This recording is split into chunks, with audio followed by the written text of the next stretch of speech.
So yun no, dito tayo sa may Boulevard. Anong barangay ba to dito? Hindi ako sure no. Yapi Boulevard. I don't know. Basta kapag lalabas ka dyan sa Cajalli Highway, so ano yan no, para intersection yata siya ng Himpisaw. Basta Phoenix. Basta ano to, Mini Paris to sa unahan nito sa likod. Tapos Mini Paris, Ramon Magsaysay Park. So ngayon, may nagsabi nga sa akin si ano no, sinong alit yun?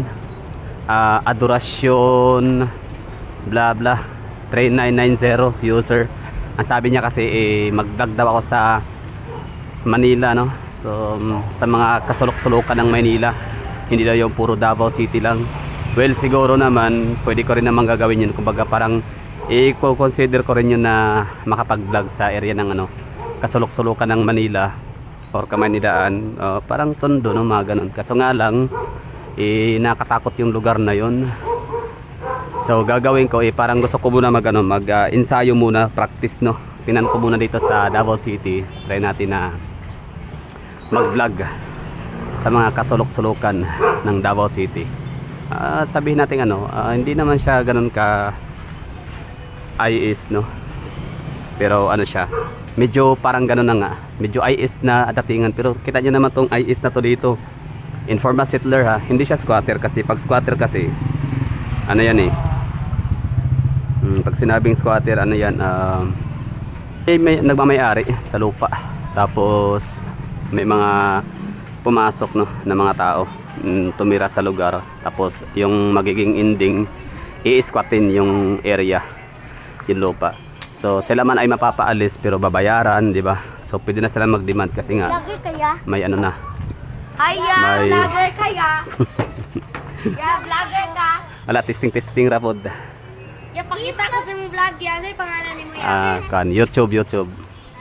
Oh, Gala the Explorer. Sa pangalan ni mo yan? Kasi ring address dito, sang address. Barangay 22. Okay, Barangay 22. Pagunit ko yan. Yun, nalugyo ko nung yun. Yun, ako nung yun. Hi po. Hi po, kuya. Ayan. Asan po? Adraw. Gala the Explorer. Okay. 22. Barangay 22. Yes. Okay. Sorry pala. I don't mean to offend no somebody na nakikinig or nakakaparinig nitong ating vlog na taga rito sa Davao City. Tungkol doon sa sinabi kong IS or informal settler or slum no. So actually hindi talaga to slum pala dito, area na to dito kung saan tayo pumasok. So ito siya ay ano na siya no, awarded na siya ng ating city government or ng ating Philippine government, NHA o kung ano man yung mga organization or mga departamento no na may kakayahan or sa trabaho nila no or function nila yung mag-a-award ng mga lote sa mga residente na nakatira no para magiging legal ang kanilang paninirahan at yan ma-award no. So since wala nagmamay-ari sa isang lugar, so ibinigay na sa mga tao nakatira dito. So itong pinasukan ho natin is hindi ho siya informal settlers / hindi siya slum. Pero gayon pa man ay sinearch pa rin ho natin no kung meron ba talagang informal settlers dito sa Davao City or slums area no. So sinearch ho natin sa Wikipedia at meron lumabas. So meron dito nakalagay na health, safety awareness and behavior of informal settlers in Davao City. So abstract, informal settlers reside in high-risk areas like shorelines and river banks, under bridges and near transmission lines, in garbage dumps and in other dangerous places that make them vulnerable to health and environmental problems. This study aimed to determine the health safety awareness among informal settlers within the 4 barangays in Davao City, which is Agdao, Bangkiruhan, Sandawa, and Boulevard. Utilizing quantitative research design, specifically correlation study, the respondents of this study were 200 purposefully chosen informal settlers in Davao City, specifically 50 residents in each of the study site. The findings of the study revealed that no significant difference exists in the health safety awareness of the respondents in dealing with their dilemmas regardless of their area of location. It implies that although the respondents have high level of health safety awareness, it does not affect their level of behavior since they still prefer to stay despite the dilemma. However, they differ in dealing with the dilemmas when they are grouped according to the areas of location. This means that they prefer to stay there because of convenience, more specifically in Sandawa because of its accessibility and proximity to the downtown area. So, ibig sabihin nito is meron tayong meron pa ring existing na informal settlers / slums area sa Davao City. Yun ang nabanggit, Sandawa, Bangkiruhan, Barangay Boulevard, Agdao. So sa Agdao, anong lugar ba dito? Yung parang tinutukoy dito na medyo informal settlers, no? So itong mga bandang R. Castillo, hindi ako sure, hanggang sa may pinaka Leon Garcia. Tapos dito naman sa Boulevard is nagsisimula sa may Ramon Magsaysay Avenue sa may Isla Verde all the way to Boulevard. Sa may Bukana, pwede. Bangkiruhan. So syempre Bangkiruhan Public Market, no, sa ilalim ng tuloy, mga natira ho dyan hanggang sa Pag-asa, no? Purok Pag-asa or Barangay Pag-asa, basta Bangkiruhan. So malapit sa gilid. And yung pang-apat is yung Sandawa, which is yung malapit gilid lang sa ilog talaga, yung SIR Phase 1, Phase 2, Phase 3, I don't know, basta SIR yung malapit sa gilid ng dagat.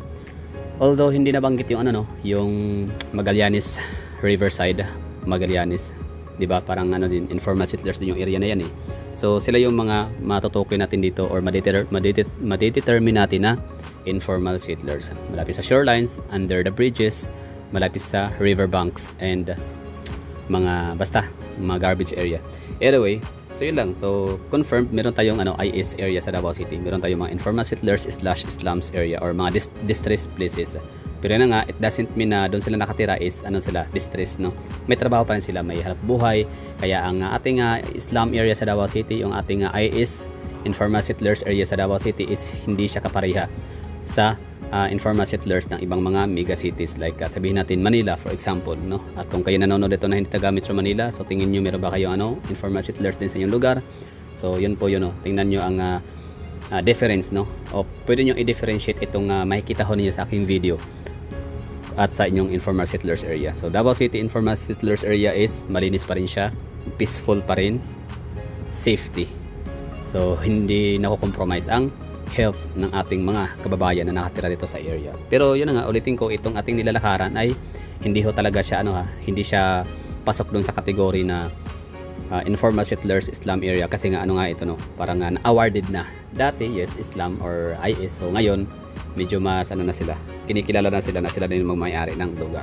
Okay, pupunta ka sa mga gantong lugar, mga IS, no? Pero itong area dito hindi to IS, parang dito lang yata na side. So itong dinadaanan natin parang main road nila dito sa may Barangay 21. So doon tayo nagsimula kanina sa may Barangay 22. Ngayon is sa 21 na tayo ngayon. Barangay 21, Piapi Boulevard, Davao City. Di ba? Napaka-peaceful dito. Ibig ko sabihin, walang, parang hindi ka maiilang na maglakad, dadaan.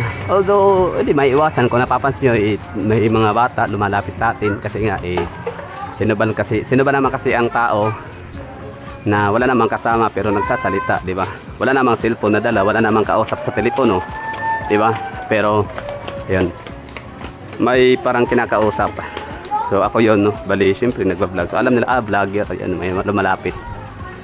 Pero yun talagang kumbaga lalapitan ka para kiyak-kiyapin barya, mga ganun. Walang ganito dito sa Davao. Yung yun nga, kiyak-kiyapin barya, walang ganun dito. Ang hingi ng barya, wala. Dati meron, observe ko. Lalo ko bago ka sa paningin. So dito, titingnan ka lang ng mga tao, sino kaya yun? Kumbaga nasa isip nila, sikat kaya yun, vlogger yun, parang ganun. Basta ulitin ko ay ako'y pupunta na sa Manila one of these days, no? So may kita nyo na ako mag-vlog sa Kamaynilaan. So try kong parang napapanahon, no, na nag-suggest or nag-recommend sa atin si Adoracion na puntahan nga yung parte naman ng Manila, yung mga kasulok-sulukan, which is naiintindihan ko talaga na yung kanyang tinutukoy is yung mga kagaya nito, no, yung mga liblib or pwede tayong sabihin mga informal settlers sa maaari sa City of Manila, pwede sa Caloocan, pwede sa Quezon City, or kung saan man sa Metro Manila, kasi marami yan, no, plenty of mga IS and slums sa Kamaynilaan, buong National Capital Region. So depende na sa ating trip kung saan natin gustong pumunta. Although parang bala ko talagang pasukin yung Tondo. Lalo na yung sa may Happy Land kung saan nauuso yung pagkain nila ng mga pagpag. So tinan natin, no? So sana'y manonood kayo kapag ako'y ando na. Sana'y panoorin nyo yung ating magiging content na Happy Land, featuring Happy Land ng Tondo, City of Manila. Basta itong content na to na naglalakad ho tayo dito sa may area ng Boulevard, Davao City, is tasting lang ho siya, practice, no, para sa ating magiging future content doon sa Maynila. Although hindi ito kagaya, I mean yung setup, yung settings, no, or yung hitsura ng lugar, like para na rin siyang parang Tondo Manila na rin siya. Yun nga lang ay sa Davao version na alam naman tayo kapag sinabing Davao, malinis, malinis, tahimik, peaceful, safety. Kahit pa sabihin ng mga tao na itong lugar na to dito is delikado, nakatakot, hindi siya safe puntahan kasi nga napakadiblib. Ito ay maituturing na rin informal settlers ng iba or slums. So ngayon meron akong tinin na pala sa sa Wikipedia, or naghahanap ako ng mga articles, no, na mababasa ko natin tungkol sa Davao City slums area, kung safe ba talaga siya or is it dangerous or safe. So meron ho tayong nakita, meron tayong article na napuntahan at babasahin ho natin para sa inyo. Sa paghahanap ho natin ng kasagutan or sinearch ho natin sa search bar yung katanungang Davao City slum is safe or dangerous. So may nababas na article, so ito na nga yun, no, na hindi ko alam kung sinong author nito, pero tansya ko dito is siya ay traveler na vlogger letter B, hindi siya V na video. So parang siya, siguro yung kanyang experience sa kanyang mga travel pinupuntahan is pinapublish niya through mga pwedeng magazine, comics or libro, no. So shout out sa gumawa nito. So ito ay gawa ang kanyang article noong December 13, 2010 and updated naman noong September 22, 2014. Okay, so the slums of Davao, exiting the Philippines the right way, part 1. Slums, squats, or just home? I don't particularly like the term slum nor squatter. These are quite simply people's home. I visited such places in the Philippines, in Manila, Palawan, Mindanao, and now Davao, which is in southern Mindanao. I have also visited such places in West Africa and Nepal, Pakistan, and India. Good people live in slums. Davao, a friendly enough city depending on where you look. In Gaisano Mall, for example, I spent 2+ hours walking around. I don't think one person said hello to me though, excluding the sales girls wanting me to buy something. I walk the streets of Davao and I think only 2 people give me a nod. However, within 2 minutes of being in the squatter area in Davao, I was getting hellos, welcomes, are you lost, and great cheery smiles. This was the complete opposite to what the tourists in my hotel had depicted, as his face dropped in horror when I suggested he come too. His young local girlfriend looked even more horrified. It's dangerous, she commented. Dirty, they're on drugs, they'll rob you. It's not good to go there. So, itong komento nitong babae na to dito, yung shoota na at jowa nung turista din, no, na young girl daw, no, it's dangerous, dirty, they're on drugs, they'll rob you. It's not good to go there. So, naiintindihan ko to kasi di ba nga published ito noong pitch siya ng December 13, 2010. So ibig sabihin 2010 hindi pa hindi pa ganoon ka linis ho talaga ang Davao City when it comes to crimes and criminality. Talagang nalinis lang din naman talaga yung crime rate sa Davao City, lalo na yung mga druga na yan nung panahon ni Tatay Digong na siya na yung naging presidente. Kasi totoo lang, according kay Lucy Torres, mayor ng Ormoc City sa Leyte, Southern Leyte ba? Basta Lucy Torres, kilala niya yung asawa ni Richard Gomez, na ang sabi niya talaga na sobrang hanga siya sa time ni Digong. Hindi perfect si Duterte as president, and never din naman talaga sinabi ni Digong na siya ay perfectong presidente, pero sobrang appreciated daw ni Lucy Torres Gomez ang time ni Digong as president kasi naging malinis talaga yung syudad ho nila from criminality na bunga ng drug addiction, shabu, etc. Mga ganun mga shabu talaga, drug cases, no. So yun ang masasabi niya, na hindi perfecto si Digong pero sobrang nagpapasalamat siya. It's a Duterte legacy indeed nung kanyang presidency. Kasi sabi niya, kahit pa gaano natin ka galing na mayor para linisin ang ating syudad, alisin, no, get rid of those drugs cases, drug problem or mga syndicates o ano pa mga may kinalaman sa mga illegal na droga, hindi pa rin talaga natin magagawa-gawa kung pinakaitaas talaga ay suportado ang droga Alam niyo yun? Or number 1 na nagdodroga. So alam niya na ibig sabihin nun kung kayo nakikinig ho nito. So okay, balik na ho tayo dito, which is naiintindihan ko tong babae, itong batang babae or parang young girl na jowa nung tourist din na naka-check-in sa hotel kung saan itong mama, itong author nitong ating binasa ng article na to na nakastay. Na yun na nga sabi ng babae, since siguro local siya sa area na to dito sa Davao, na huwag kang pumunta doon sa squatter area na yan, sa slum area na yan, kasi pwede kang ma-hold up. Delikado doon. May mga shabu, droga, kung ano-ano pa. So, naiintindihan ko to kasi it's 2010. Di ba? Na Vice Mayor si Tatay Digong, in at the same time, si Vice President Sara Duterte ngayon ay dating mayor din sa syudad. Ayun na nga. Sabi ni Luces Torres Gomez, useless ang iyong pagiging napakagaling na mayor pagdating sa iyong advocacy na to get rid of the drugs, syndicates and drug problems, drug crisis, kung mismong sa Malacanang, sa Senado, sa Kongreso, sa National ay merong nagsusuporta sa droga. Sino ba yung national leader natin na nagsasabing okay lang magshabu? Ang drugs kasi based sa economy natin Ang drugs kasi mga tao dito, just remember bakit may mga tao gumagamit ng drugs? Remember, hindi sila addict kasi gusto lang maging addict. Remember, ang gumagamit ng drugs sa mga tao natin, especially mga yung mga nagpapadagdag ng oras. Kasi pagka gumamit ka ng drugs, gising ka, dadagdag ka. Remember, ang trabaho natin per ora dito. Hindi naman tayong sigurado O, di ba? Pwede ba yun? Oh my goodness. Anyway. Okay, medyo na-stress ako ng konti. Okay, it's dangerous, she commented. Dirty, they're on drugs. They'll rob you. It's not good to go there. Sabi ng babae. Local, panigurado. Okay, safety in the slums. For me, it's one of the safest places you could possibly be in Davao, or for that matter in the Philippines. For me at least. Maybe not for the average tourist or traveler. I walked down the dilapidated side street into the narrow wood surrounding side streets of the slum. People were getting haircuts on the street, washing clothes, chatting to each other. Everyday life. Each person looking up to give me a wide-eyed stare before smiling widely with a greeting. Why and who are the squatters? Filipinos call these people squatters. They live here because it's beside the large city, which is good for casual work, handouts, opportunities, and the sea. In fact, most of the houses are actually in the sea. They're built on wooden stilts. When the tide is out, it's best not to walk under these houses. Each house has a direct toilet below. The flush happens only when the tide comes in. The sea also offers food. Crab, fish, and various seaweeds are within shoreline distance. And so, as I walk along the shoreline, the boats rest on platforms 7 feet off the ground, mid-scenes. When the tide comes in, they are all ready for departure. The plight of the squatter. Unfortunately, during my time in the Philippines, I rarely heard a good word about squatters.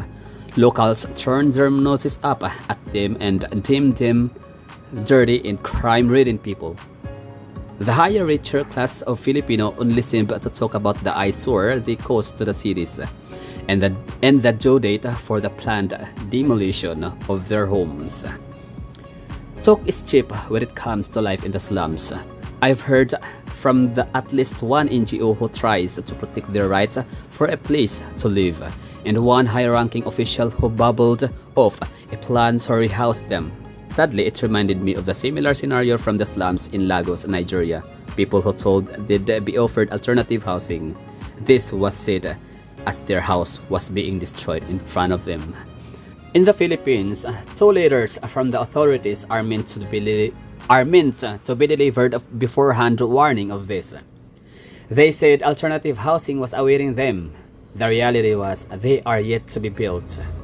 And even when it would cost money, it was after all only an offer of alternative housing. Moreover, these areas are far away from the cities, too far from the food source of the sea, income possibilities of a city. Never mind the non-existence of sanitation, electricity, and water. It looks good on paper, in the media, and in legislation, but in reality, it means no houses. I hope the same does not happen in the Philippines, but fear it will. These people are the most friendly people I've met in the Philippines argue what you may about the legalities of squatting. In this day and age, it's a matter of survival, not ill will. Continued my walk along the shore as people stuck their heads out between the cracks in their weather-beaten houses. Some covered in soap suds from their morning bath, others with toothbrushes still in mouth, all with big smiles and welcome greetings. Why is that people from the slums are ill spoken of, mistreated and cast out from society, yet are more friendly than those in the expensive malls and all along the city streets? O yun, no? So sana ay naintindihan niyo yung aking estilo ng pagbabasa. Meron pa dito, ano ba to? 24 replies to the slums of Davao exiting the Philippines the right way, part 1. Okay, so sabi ni Wade, vagabondjourney.com, okay, December 13, 2010. Those that have tend to feel the need to protect what they have. There is no bigger force of restriction than the feeling they... Hirap naman niya magsulat ng English. Anyway, so yun lang, no? At ang aking interpretation sa sinulat nung mama, kibali sinabi lang ho niya, no, na parang it's quite unfair na pagsabihan ang mga taga slums area na yun ang na mga hindi maganda, like nakatakot, delikado, mahirap, o ano pa man, no, basta ang daming mga misconceptions, no, sa mga taga slums area.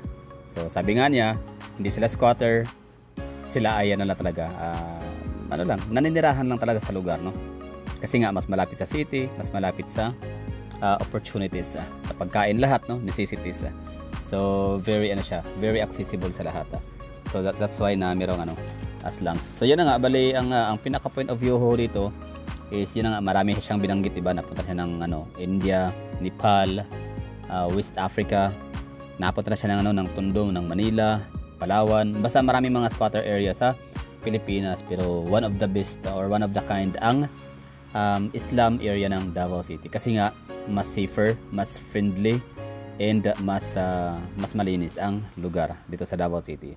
So pwede natin siya sabihin parang Tondo version, no, Tondo Davao version. So pag sinabing Davao, talagang nakakabit or naka-attach ho talaga dyan ang kalinisan, peace and security and orderliness, no, sa isang lugar sa Davao City. So siya, consistently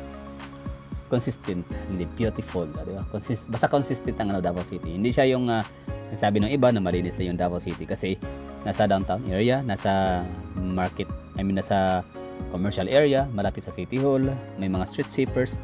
So dito sa mga slums area or sa mga bahay-bahay, mga villages gaya nito, for example, diba, na masasabi nating nasa slum area, although hindi man talaga siya slum area, kasi nga awarded na to, no, itong kanang mga tinitirhan dito, kinatitirikan ng bahay, in-award na siya, no, I don't know kung NHA, local government unit, urban home, ano pa man tawag dyan, basta na-award na to dito sa kanila. So ibig sabihin ito ay community, so eyesore man siya tingnan sa ibang mga tao, lalo na sa mga may kaya, mga way of living family, sa mga alta, di ba? So sa mga rich, no, mga rich kid, ayaw nila talagang ayaw nila makita tong scenario sa Davao City, kasi nga eyesore, hindi siya pleasant sa mata, nakakahiya daw sa bisita, yung parang ang dugyot daw tignan, parang nakasira ng view, which is totoo rin naman, nakasira siya ng view, pero no, kumbaga sometimes kailangan din natin magiging mahinahon din tayo sa ating mga komento, no, sa kanilang ori ng pamumuhay o kung saan sila nakatira, kasi ang lugar ay hindi talaga siya magde-define, no, kung sino ang mga tao nakatira dito. I mean, hindi siya kagaya ng squatter ng ibang lugar, lalo sa Kamaynilaan. Tsaka hindi rin naman lahat ng nasa squatter ng Manila ay gano'n, no, pero yun nga talaga, mas maraming crimes doon sa kanilang lugar, area. So dito sa Davao City, ganito man yung area nila dito, at least kita mo naman, hindi magulo, di ba? Walang kalat, walang dumi. Tapos hindi ka talaga matatakot dito maglalakad na baka ikaw ay pagdiskitahan, di ba? Or hihinga ng pera or hold upin. Napaka-safety ho dito. Tsaka itong araw pala na to na ako nag-vlog is Sunday. So it's January, basta Sunday, first Sunday. ng taon sa buwan ng 2025. So anong araw ba ngayon? So it's Tuesday, January 7. Tapos 6 kahapon. So it's January 5, no? Sunday. So ibig sabihin, ito na yung pinakamaraming tao na nakita ho natin dito sa area na to, dito sa buong kahabaan ng boulevard.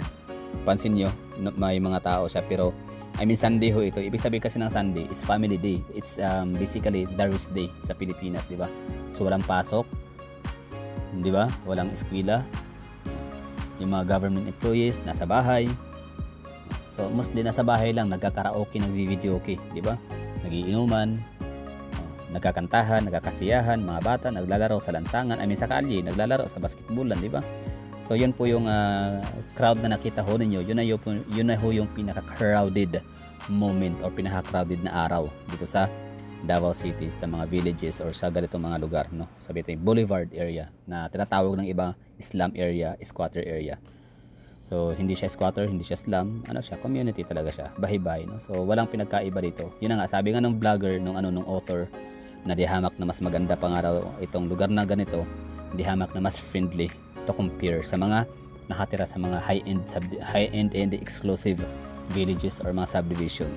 Kasi di hamak na mas approachable ang mga tao dito, di hamak na mas friendly, di hamak na mas smiling, cheerful, di ba? So, mas gusto niya ang mga tao dito kumpara nga sa mga exclusive na mga subdivision, mga villages, mga rich or mga upper class na mga Filipino citizen. Kasi nga mas approachable ang mga taga rito. Kaya para sa author, yung mga sa kanyang sulat na napaka-unfair, no? Na ang daming mga misconceptions. There's so many names na tinatawag, no? Para sa mga tao na nakatira sa mga gatong area. So ako mismo talaga, mapoprove ko talaga na itong lugar na to dito is safety siya. So mukhang tondo man ang kanyang datingan, pero di hamak na mas safe, di hamak na mas organized, di hamak na mas malinis. Although nakapagpunta na ako ng tondo sa may binon sa tondo, okay din naman, pero yung time na yun hindi naman ako nagtagal eh. Like I mean, siguro overnight lang. Tapos kinabukasan balik din kagad uwi. Tapos ako nagpupunta ko ng Binondo, Divisoria. Ganoon din naman talaga, nakatakot lang talaga siyang sadya, like yung mga 925 na silver dati yung nauuso, as kung naalala niyo ho, mga 2009, 2010, di ba, 2011, usong-uso yung silver sa time ng mga ng mga hikaw, pintas, mga porsilas, mga bracelet, no, ng mga 925 na made in Italy, di ba? Magkano lang ba yun? 300, 400, 500. Pero hindi mo pwedeng suotin yun kapag nasa nasa Tondo, nasa Binondo, Divisoria, kasi talagang paghahablutin yan dun na kawawa lang. Although hindi ko naman na-experience na nahablutan, pero ramdam mo talaga yung mga mata, no, ng mga taga dun. Talagang napakainit sa kanilang paningin, yung mga ganong mga palamuti sa iyong katawan, yung mga accessories. Tapos yung one time naman nung ako'y pumunta ng Divisoria ulit, tapos dyan sa may bandang Avenida, paano ba yun? Parang nagtuturide siya yata ako noon eh, from kasi ako yung umuwi sa may project sabihin natin SM North EDSA, no? So dyan lang yung natin, yung ating tirahan, inuuwian. So kapag ako'y pumunta ng Divisoria, so nagtitik ako ng MRT, I mean LRT, no? Sa may Roosevelt ako magsisimula sumakay, tapos baba ako ng Carriedo yata, basta somewhere, kalimutan ko na, or Central Station. Tapos punta ng Divisoria, sasakay ko ng yung parang tok-tok or bukyo, tok-tok, ano ba tawag dyan sa Thailand, ungbak, ayan, no? Ungbak. So bali, syempre ilabas ko yung cellphone ko kasi that time parang nagsasanay ako na mag-vlog noon eh, nag-iensayo, no, practicing. So that's 2019, bago pa mag-pandemic. So sabi nung driver talaga, kuya, wag kang maglabas ng cellphone dito, nako, delikado yan. Partida yun, time pa ni ni Pres Duterte. That's 2019. Yun nga lang nahinto yung yung kanyang drug war, kasi nga daming pumalag, ang daming mga nagmamarunong, nagmamagaling, mga hypocrite, nagmamalinis na nagbabanal-banalan, no. So yun, natigil yung programa ni PRRP na drug war, kasi kasama yun sa mga tokhang, hindi lang drug war. Although sino ba naman kasi ang mga madalas na hablot, mga nagpipickpocketing, di ba? Yung mga nag-snatch, mga robbery, di ba? Mga robbers. Sino ba yung mga snatcher, mga kawatan? Siyempre yung mga ano din, yung mga addict na rin, di ba? Na nalulong sa droga, na walang trabaho, walang pambili. Di ba? Ganon din sa mga mahihirap na pamilya kasi nga lulong nga sa droga. So kailangan niya lang makahanap ng diskarte para maka-hit ulit, di ba? So ano ba paraan? Siyempre di nga sila makapagtrabaho kasi mga tamad nga, no? Tsaka di naman sila matatanggap-tanggap sa trabaho kasi nga bagsak sila sa sa drug test kasi pasado, di ba? Positive. So mangyayari, yan nga, pupunta sa lansangan at bibiktima ng mga inosente, kawawa. So sino ba yung mga mabibiktima nila? Yung mga matatanda, babae, bata, buntis, estudyante, yung mga walang kalaban-laban. Di naman yan sila nang i-snatch, nang hold up sa mga pulis di ba? Sa mga physically fit na mga tao, sa mga kalalakihan, di ba? Mostly na mga yung malalaki ang katawan, di ba? Mga security guard, magaling yan, may training yung mga yan. Mga martial artists yung mga karamihan, di ba? So alam nila paano i-fight, paano nila i-fight back ang mga, paano i-defend ang sarili. Pero partida, marami pa rin tayong mga narinig ng mga ng mga physically abled, mga physically fit, di ba? Mga athletics, di ba? Mga sporty na mga tao, pero nabibiktima pa rin ng ng snatch, robbery, di ba? Kasi walang yan, pag opportunity kasi yan pagkakataon nila yan, kunyari malaking ang katawan mo, di ba? Na medyo palabad ka naman, di ba? Hitsurang lumalaban, pero tingin nila parang nakabalandra yung cellphone mo, gamit mo na may halaga, valuable, di ba? Talagang tutudasin yan, talagang yan, kukunin nila yan kasi pagkakataon na nga yun, opportunity. So itong area pala na to na ating dinadaanan ngayon ay parte na ito ng Barangay 76A, Bocana, Seoul, Davao City. So yun sa mga nakaabot hanggang dito, so or mga nanonood na hindi naman taga Davao City. So sige daw, kukunin ko yung evaluation. Let me hear your thoughts. Ano sa tingin niyo ang itong lugar na pinuntahan ho natin na yan nga considered tag as slum area? Kasi Seoul, 'di ba? Yan naman na nasabi ko natin kanina sa pinakauna, 'di ba? Na mga maituturing na slum area or informal settlers, yung mga kabahayan na nakatayo malapit sa nasa gilid ng coastal or shorelines or seashore shorelines, ganun, nasa river banks, ilalim ng tulay, yun. So itong area na to dito natin na dinadaanan natin ay talagang coastal area ho talaga to, gilid ho talaga ng dagat. So what do you think? Ano ba siya? Malinis? Ano sa tingin niyo? Ano ba impression niyo sa video? Kasi what you see is what you get, hindi ito filtered, hindi ito edited, So yan po yung nakikita ho natin sa camera, ganun din talaga yan sa personal. So what you see is what you get.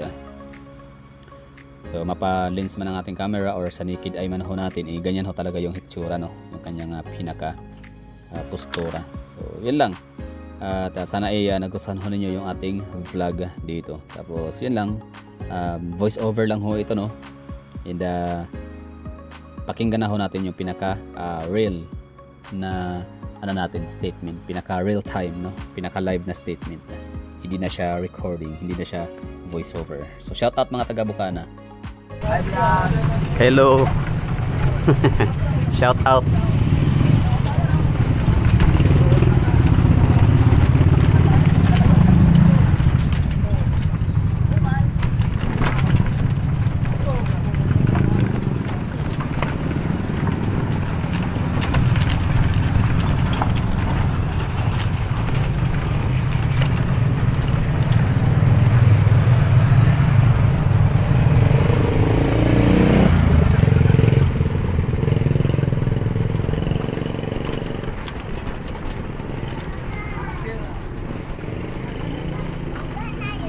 So itong Barangay Bocana, ito yung lugar ng baluarte to ng mga Nograles and Ulan-Ulan family.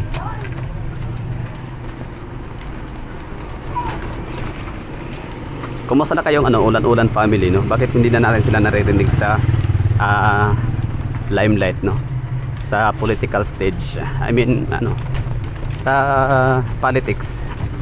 Kasi sila yung dati. Sila yung barangay captain.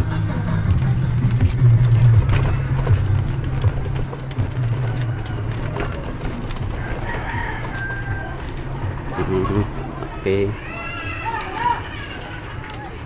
So asang lusotan nito ay? Highway. Highway. Sige.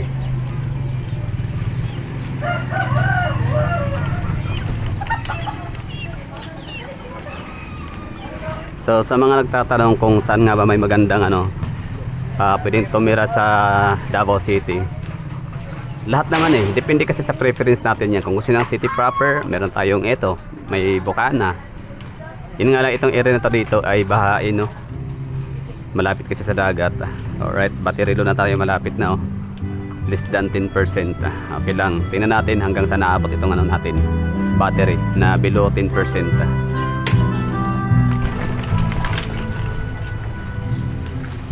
So itong area na to dito, medyo talaga to, kapag naulan, bumabaha yata.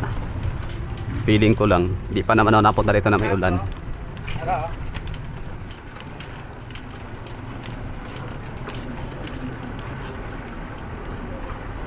Barangay Bukana.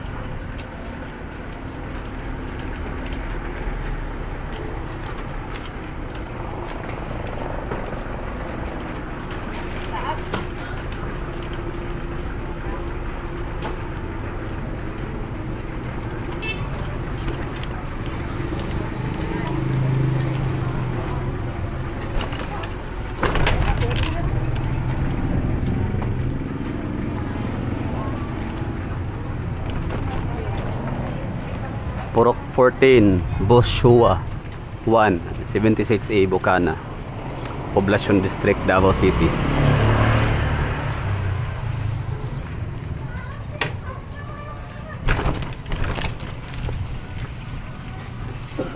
Ayun, itong area na to dito, kahit walang ulan, may baha lagi. Pero malinis, walang basura, diba dapat tambakan to ng basura, kung sa ibang lugar pa to, pero itong area yung parang semi slum or informal settlers. Pero sabi ko nga sa inyo, hindi to informal settler na lugar, ito ay awarded na.